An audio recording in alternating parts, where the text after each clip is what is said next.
नमस्कार friends, welcome to our channel Odia सिलाई शिक्षा। आज वीडियो रे मु शेयर करी स्लीव रो डिजाइन। तो वीडियोटी को आरंभ रू शेष पर्यंत देखंतु एठारे कपड़ा चारि परस्त रही। तो प्रथमे लंबा एठारे 9.5 नहीं गली, तो एठारे डाउन 3.5 करनेली। तो तेरछारे माप फिता को यह भाव में रखिकी 10.5 रे एठारे पॉइंट करनेली। तो हिसाब रे आमे हाथर शेप दे नेली। तो जहाँ शेप रहिला एठारे से हिसाब रे एठारे कट करनेली। तो देखंतु एठारे स्लीव रो सेंटर पॉइंट रू एठारे 2 इंच रे एठारे मार्किंग करि नउची। तो डिजाइन काढिया पई तो नेक्स्ट आ गोटे पॉइंट 2 इंच रे बाहर करनेली। जहाँ एठारे हमर ऊपरे रहिला सेठी गोटे कट दे नउची, कारण दुईटा अंक जेतले स्लीव हमर समान भाव रे कट रहिबो।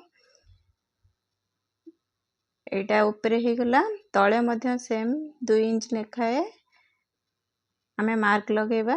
तो एठारे मो मार्क लगे नेउची, तो कट लगे नेली। तो एटा हमरो एक्स्ट्रा मार्जिन जोटा रहिला। तो एबे खोली नउची, देखंतु दुईटा स्लीव अछि। तो दुईटा स्लीव को रखी के एठारे मु जहाँ पॉइंट थिला सेंटर रू प्रथमे कट लगे नेली कॉइंच रे। तो अलगा करनेली, जहाँ आमे 2 पॉइंट लेखा रखी थिले मार्किंग, तो सेई पॉइंट को मध्य कट करनेले। देखंतु एटी पूरा अलगा करनेली। तो ताकू साइड कली। एबे कोन करिबा, देखंतु एटारे गोटे सिल्क कपड़ा नेची। तो एटारे मु सीधा पट्टी 3 इंच रो चौड़ा रे बाहर करनेली। सीधा पट्टी काढिबे। तो देखंतु एठारे डिजाइन केन करिबा ए भଳି भाबरे आमे रखिबा। तो जो गैप रहिला ता भितरे सिल्क कपड़ा को एठारे मु पुरेली।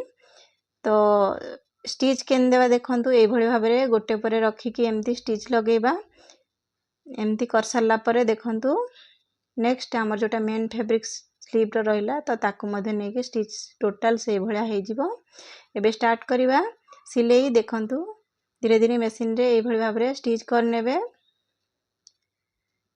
तो हे गेला। तो चूटा आमे एठारे कपड़ा जॉइंट करिचु गोल्डन कपड़ा।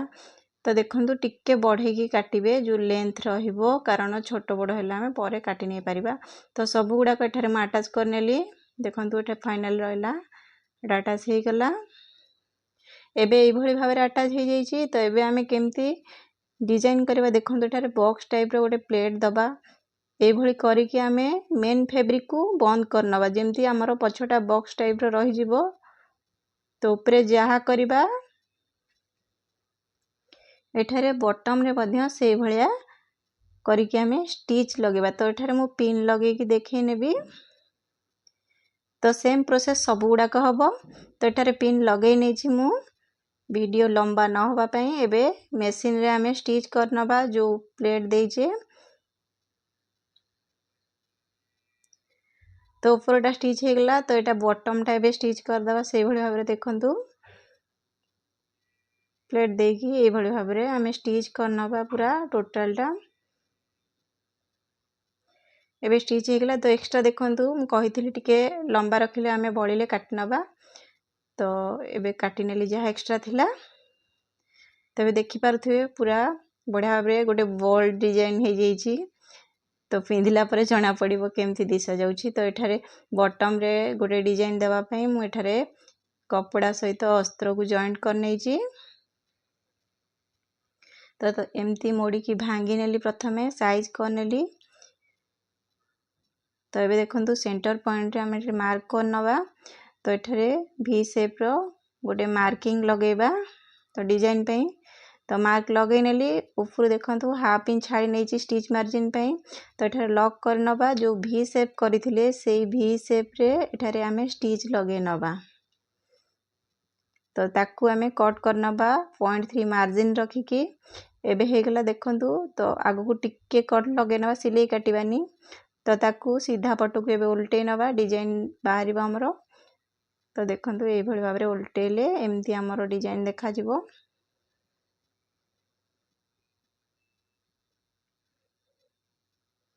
तबे हे गेला। एबे देखंतु ता साइड रू एटारे गोटे स्टिच पकई नेबी। तो कपड़ाटा हमरो दबिकी रहि जिवो। देखंतु ए भଳି भाबरे जहा शेप अछि, तो से हिसाब रे आमे स्टिच लगई नै जिबा।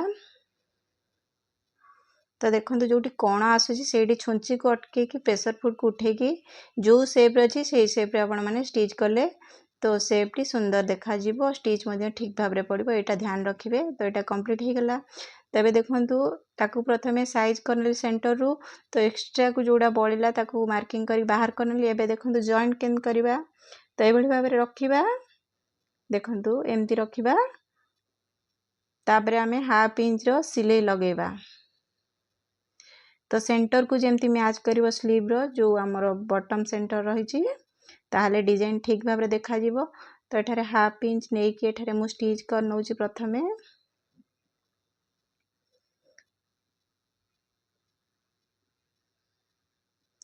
तो हो गला देखंतु स्टिच एबे हो गला गोटे साइड रू तबे देखंतु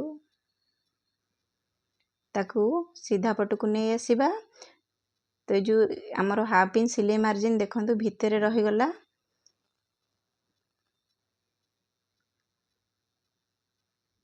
तो देखंतु उल्टा पटे मध्य आउ सिलाई देखा जीवनी तो एठु एबे मोड़ी दबा भितर को आमे हाफ इंच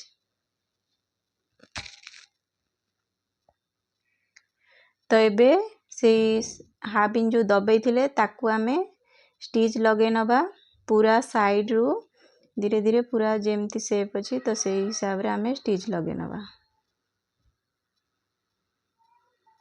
तबे देखो तो पूरा कंप्लीट हो जाइए आमर स्लीव डिजाइन। तो आज वीडियो को मुझे रखुची पुणी देखा नेक्स्ट वीडियो रे। धन्यवाद।